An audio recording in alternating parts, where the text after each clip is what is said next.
ശ്ലോകം 19. ഉർവശി തത് ഉപാകർണ്യ ക്രന്ദിതം സുതയോഹോ ഇവ കുപിതഃ ഉവാച രാജാനം സമയഃ അയം കൃതഃ മയാ. ഉർവശി തദുപാകർണ്യ ക്രന്ദിതം സുതയോരിവ കുപിതോവാച രാജാനം സമയോയം കൃതോ മയാ. കുഴന്തകൾ അഴറാമാതിരിയാണ് അഴുകയൊക്കെ ഇട്ടിട്ട്, പുത്രകളോട് അഴുകൈമാതിരിയാണ് അഴുകയൊക്കെ ഇട്ടിട്ട് ഉർവശി കോപിച്ചുണ്ട് രാജാ കിട്ട சொன்னா, நான் பிரதிஜை பண்ணிட்டல்லவா உங்களை கல்யாணம் பண்ணிட்டு இருக்கேன். நீங்களானா இப்ப இந்த பிரதிஜையை லங்கிச்சிருக்க. இந்த குழந்தைகள் எல்லாம் அழுதுன்னு இருக்கு, ஆட்டுங்குட்டிகள் எல்லாம் அழறது அப்படின்னு. ஸ்லோகம் 20. நஷ்டாஹம் தவ விஸ்வாசாத்ருதௌ சோரைர்மமோரணௌ ராஜன் புத்திர சமாவேதௌ த்வம் கிம் சேஷே ஸ்த்ரியா சமா. நஷ்ட அஹம் தவ விஸ்வாசாத்ருதௌ சோரைஹி மம உரணௌ ராஜன் புத்திர சமாவேதௌ த்வம் கிம் சேஷே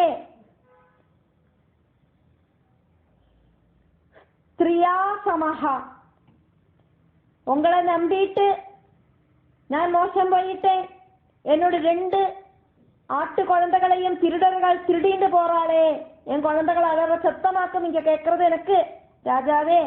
அவ 2 பேரும் எனக்கு புத்திரர்களை மாதிரி ஆக்கும். இந்த குழந்தைகளோட அழுகிய சத்தத்தை கேட்டுட்டும் ராஜாவே நீ ஒரு பொண்ணு மாதிரி இப்படி அடங்கி ஒதுங்கி கிடக்கியே அப்படின்னாக்கு நீங்க உருவசி புரூரவச திட்டுறா. ஸ்லோகம் 21. ஹத அஸ்மி அஹம் குநாதேன ந பும்சா வீரமானினா உரணௌ மே கதௌ ச அத்ய சதா பிராணப்ரியௌ மம. ஹதாஸ்ம்யஹம் குநாதேன ந பும்சா வீரமானினா உரணௌ மே கதௌ ஜாத்ய சதா பிராணப்ரியௌ மம. வீரனாக்கும் அப்படின்னு காலரை தூக்கி விட்டுருக்க. ஆண்களோடு வீர சூரிய பராக்கிரமத்தை ஒன்றும் எனக்கு காண சாதிக்கிறதில்லை. இப்படி ஒரு நாணமில்லாத கணவர் காரணம் என்னோட வாழ்க்கையே இல்லாம போயிடுத்து. ஜீவன மாதிரி நான் ரொம்ப பிரியமா வச்சுட்டு இருக்கிற என்னோட 2 ஆட்டு குழந்தைகளை இப்ப எனக்கு நஷ்டப்பட்டுடுத்து அப்படின்னு உர்வசி கத்தி அழகா. ராஜாவ இதுக்கு மேல ஒரு அவமானப்படுத்தி திட்ட முடியாது, அந்த அளவுக்கு திட்டுறா. அதெல்லாம் கேட்டு நிற்கிறார் புரூரவசு. ஸ்லோகம் 22. ஏவம் விலப்யமானாம் தாம் திருஷ்ட்வா ராஜா விமோகிதः நக்ன ஏவ யயௌ தூர்ணம் பிருஷ்டதः பிருத்திவீபதிः. ஏவம் விலப்யமானாம் தாம் திருஷ்ட்வா ராஜா விமோகிதः நக்ன ஏவ யயௌ தூர்ணம் பிருஷ்டதः பிருத்திவீபதி. இப்படி அழற மனைவிய பார்த்துட்டு இந்த மனைவியில ரொம்ப பாசம் வச்சுண்டு காம விகாரங்களோடு கூடி இருக்கிற ராஜா அதிசீக்கிரமாயிட்டு இந்த ஆட்டுங்குழந்தைகளோடு பின்னால ஓடினார். இந்த உர்வசியோடு கூட காமக்கேளி நடத்துற டைம்லயா இருந்தது இந்த ஆட்டுங்குழந்தைகளோட அழுகிய கேட்டது உர்வசி. அப்ப வஸ்திரம் ஒன்றும் உடம்புல இருக்கலை. அப்ப அந்த நக்னாவஸ்தையிலேயே இந்த ஆட்டுங்குழந்தைகளை தேடிண்டு ராஜா ஓட ஆரம்பிச்சார். ஸ்லோகம் 23. வித்யுத் பிரகாசிதா தத்ர கந்தர்வைஹி மிருபவேஷ்மனி நக்னபூதஹ தயா திருஷ்டஹ பூபதிஹி கந்தும் காமயாஹ.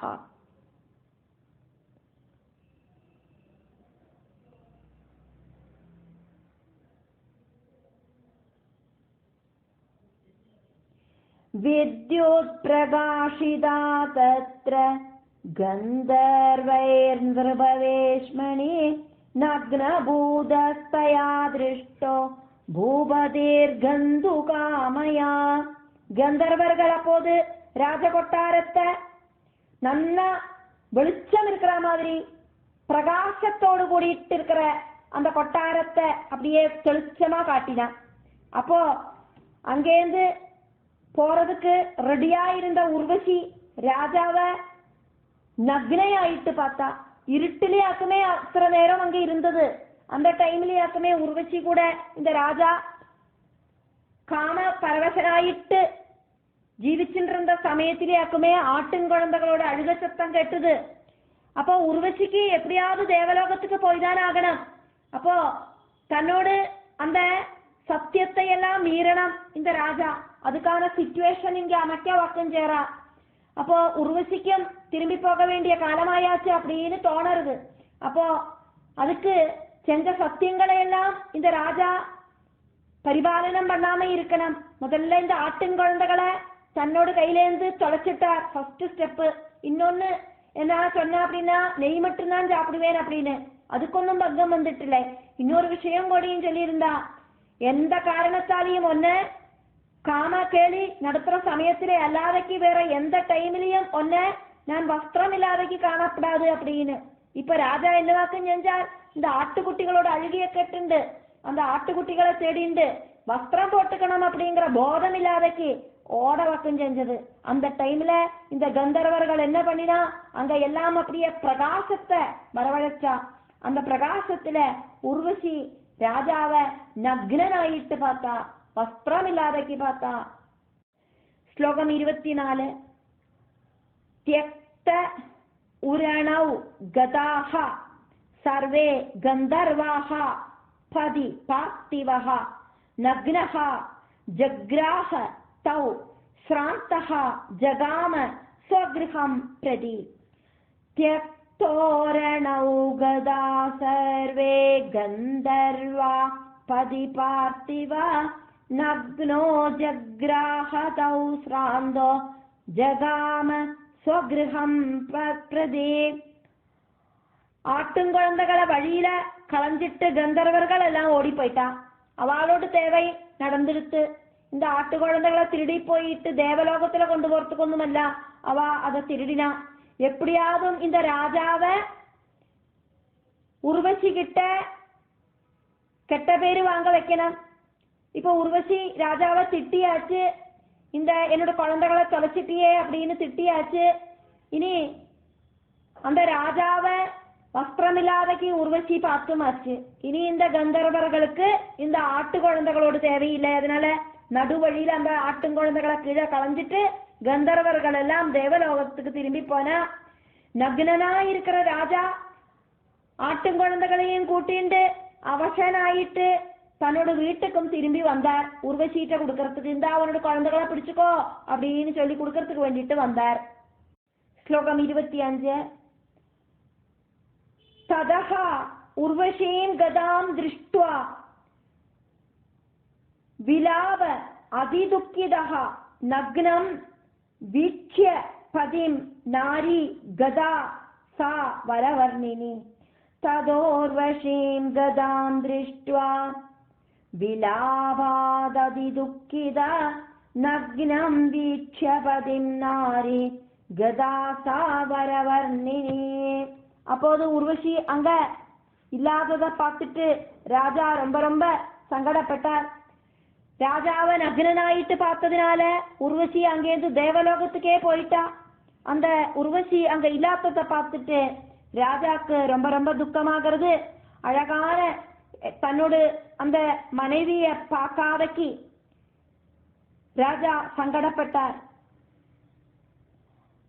அழகான அந்த உர்வசி வஸ்திரமொന്നും போட்டுக்காத்த பர்த்தாவை பார்த்துட்டு அங்கேருந்து போகவாக்கம் செஞ்சிட்டா. அதையாக்கும் நம்ம இப்ப பார்த்தோம்.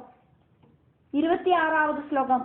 கிரந்தன் ச தேசதேசேஷு பப்ராம நிருபதிஹி ஸ்வயம் தத் சித்தஹ விஹ்வலஹ சோஜன் விவசஹ காமமோஹிதஹ क्रन्दन् स देशदेशेषु बभ्राम नृपति स्वयं तच्चित्तो विह्वलशोज विवश काममोहिदा.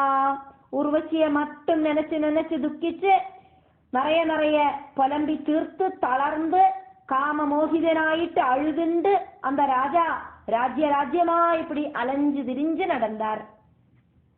ஸ்லோகம் 27. பிரமன் வை சகலாம் பிருத்வீம் குருக்ஷேத்ரே ததர்ஷதாம் திருஷ்ட்வா சம்ஹ்ருஷ்டவதனஹ பிராஹ சூக்தம் மிருப உத்தமஹ. பிரமன் வை சகலாம் பிருத்வீம் குருக்ஷேத்ரே ததர்ஷதாம் திருஷ்ட்வா സംഹൃഷ്ടവദന പ്രാഹസൂക്തം നൃപോത്തമാ. ഭൂമി മുഴുവൻ അലഞ്ചു തിരിஞ்சு நடந்த அந்த ராஜா குருக்ஷேத்திரத்துல வச்சுட்டு அந்த ராஜா உர்வசிய பார்க்கிறார். பார்த்துட்டு சந்தோஷிச்சு அந்த உர்வசிட்ட நல்ல நல்ல வார்த்தைகள் எல்லாம் ராஜா சொன்னார் அப்படின்னு இந்த ஸ்லோகம். ஸ்லோகம் 28. அயே ஜாயே திஷ்ட திஷ்ட கோரேன त्यक्तुमर्हसि मां त्वं त्वन्मनसं कान्दं वशगं चाप्यनागसम्.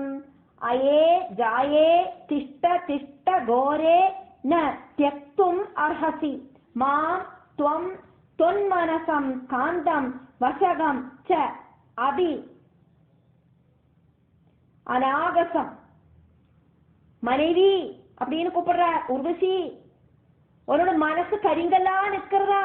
நில்லு நில்லு, என்னை விட்டு ஓடி போனியே. உன்னோட மனசு என்ன பாறாங்கல்லா? உன்னையே நினைச்சு எனக்கு சாப்பாடும் இல்லை தூக்கவும் இல்லை. உன்னோட அந்த நினைப்பினால நீ இல்லாம ஒரு நொடி கூட எனக்கு இருக்க முடியாது. அதனால எந்த தவறும் செய்யாத என்ன நீ உபேட்சிக்காதே. உன் குழந்தைகளை எல்லாம் நான் திரும்பி கொண்டு வந்துட்டேன். அதனால நீ என்ன உபேட்சிச்சு போகாதே அப்படின்னு சொல்றார். ஸ்லோகம் 29. சஹ தேஹஹ அயம் பததி அத்ர தேவி தூரம் ஹ்ருதஹ த்வயா காதந்தி ஏனம் மிருகாஹ காகாஹ த்வயா த்யக்தம் வரோரு யத் சதேஹோயம் பதத்யத்ர தேவி தூரம் ஹ்ருதஸ்த்வயா காதந்த்யேனம் மிருகா காகாஸ்த்வயா த்யக்தம் வரோரு யத்.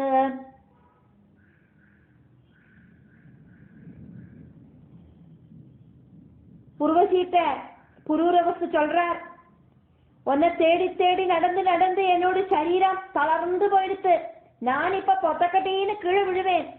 நீ உபேட்சிச்ச இந்த சரீரம், என்னோட சரீரத்தை நரிகளும் காக்ககளும் கொத்தி தின்னும். எனக்கு நீ உயிரோடவே இருக்கண்டாம் அப்படின்னு அர்த்தம் சொல்றார்.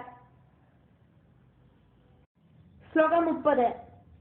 ஏவம் விலபமானம் தம் ராஜானம் பிராஹ ச உர்வஷி துக்கிதம் கிருபணம் சாந்தம் காமார்த்தம் விவசம் விருஷம். ஏவம் விலபமானம் தம் ராஜானம் பிராஹ சோர்வஷி துக்கிதம் கிருபணம் சாந்தம் காமார்த்தம் விவசம் விருஷம். இப்படி அழுது புலம்பர, துக்கிச்சு நிக்கிற, க்ஷீணிச்சு இருக்கிற, அந்த தளர்ந்து நிக்கிற மனைவிய நினைச்சு துக்கத்தோடு கூடி நிக்கிற அந்த ராஜா கிட்ட உர்வசி இப்படி சொன்னா. உர்வசி சொல்றதுனால இங்க உர்வசி உவாஜா உர்வசுவாஜா. 31வது ஸ்லோகம்.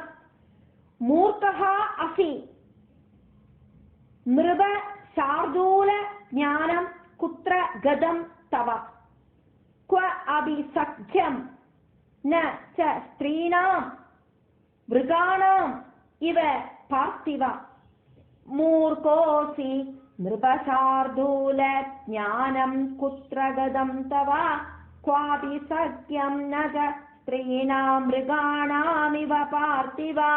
हे राजावे, श्रेष्ठनानवने, நீங்கள் ரொம்ப ரொம்ப பிடிவாத குணம் இருக்கிறவராக்கும். உங்களோட ஞானம் எல்லாம் எங்கேயாக்கும் போச்சு. இப்ப நான் வேணும் சொல்லிட்டு இப்படி நடக்கிறேளே, இப்ப என்ன தேடிண்டு இப்படி நடக்கிறத இந்த ராஜ்யத்தை விட்டு ஓடி வரவல்லவா செஞ்சிருக்க. புத்தி இல்லையா உங்களுக்கு? புத்தி இல்லாதவனே மூர்க்கா அப்படின்னா புத்தி இல்லாதவனே மூடனே அப்படின்னு கூப்பிடுறா.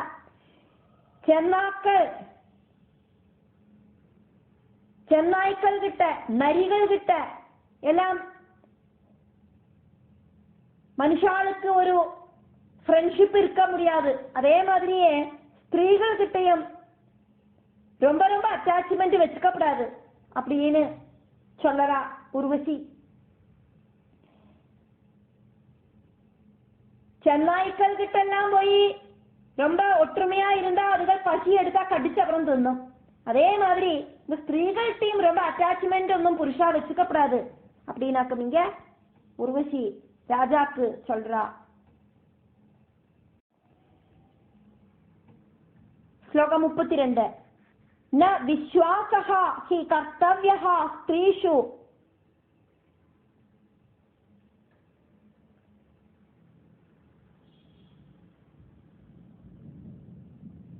சோர ஏஷு பார்த்திவைஹி கிருஹம் கச்ச சுகம் புங்க்ஷ்வ மா விஷாதே மனஹ கிருதாஹ.